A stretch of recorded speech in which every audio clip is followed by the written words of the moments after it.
എന്ന് പറയുന്നത് ദിനങ്ങളാണ്. അപ്പോൾ ഇതിനകത്ത് ഇന്റർനാഷണൽ ഡേയ്സും ഉണ്ട്, നാഷണൽ ഡേയ്സും ഉണ്ട്. അപ്പോൾ ജസ്റ്റ് ഒരു കോഡിന് വേണ്ടിയിട്ട് മാത്രമാണ് ഇത് കണക്ട് ചെയ്തെടുത്തേക്കുന്നത്. അപ്പോൾ ഞാൻ ആ കോഡ് വെച്ചിട്ട് ഈ ഡേയ്സ് എന്തൊക്കെയാണെന്ന് ഞാൻ പറയാൻ പോകുന്ന 2 കോഡും എൻ്റെ സാറ് പഠിപ്പിച്ചെന്നൊരു കോഡാണ്. അത് വേറെ ഒന്നുമല്ല, ജൂലി എന്ന് പറയുന്നൊരു ചേച്ചി. ഈ ജൂലി ചേച്ചിക്ക് മക്കളില്ല.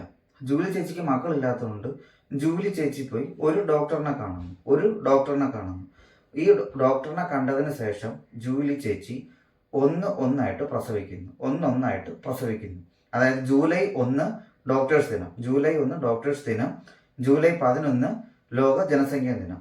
ജൂലൈ 1 എന്ന് പറയുന്നത് ദേശീയ ഡോക്ടേഴ്സ് ദിനവും ജൂലൈ 11 എന്ന് പറയുന്നത് ലോക ജനസംഖ്യാ ദിനവുമാണ്. ഈ ജൂലൈ 11 വെച്ചിട്ട് നമുക്ക് ബാക്കിയുള്ളതെല്ലാം ചെറുതായിട്ടൊന്ന് കണക്ട് ചെയ്ത് പോകാം, ബാക്കിയുള്ള ദിനങ്ങളിലോട്ട് കണക്ട് ചെയ്ത് പോകാം. അതായത് 11 ഈ 11 വെച്ചിട്ടാണ് കണക്ട് ചെയ്ത് പോകുന്നത്. 11 ജനസംഖ്യാ ദിനമായി. ഈ ജനസംഖ്യ, അതായത് 11 ജനസംഖ്യ വരെ കൂടുമ്പോഴത്തേക്ക് എന്ത് സംഭവിക്കും? അവർക്ക് സ്വാഭാവികമായിട്ടും സുരക്ഷ കൊടുക്കണം.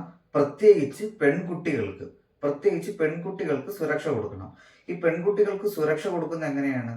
വിദ്യാഭ്യാസം വഴിയാണ് സുരക്ഷ കൊടുക്കുന്നത്. അപ്പോൾ ഇതിൽ നിന്ന് കണക്ട് ചെയ്തെടുക്കാൻ പറ്റണം സുരക്ഷ, പെൺകുട്ടികൾ, വിദ്യാഭ്യാസം. 11. അപ്പോൾ ഈ 11 വെച്ച് നമ്മൾ കണക്ട് ചെയ്തെടുക്കുകയാണ്. സെപ്റ്റംബർ 11 പ്രാഥമിക സുരക്ഷാ ദിനം. സെപ്റ്റംബർ 11 പ്രാഥമിക സുരക്ഷാ ദിനം. അത് കഴിഞ്ഞ് നേരെ ഒക്ടോബറിലേക്ക് വരികയാണ്. ഒക്ടോബർ 11 എന്ന് പറയുന്നത് അന്തർദേശീയ പെൺകുട്ടികൾക്കായുള്ള ദിനം.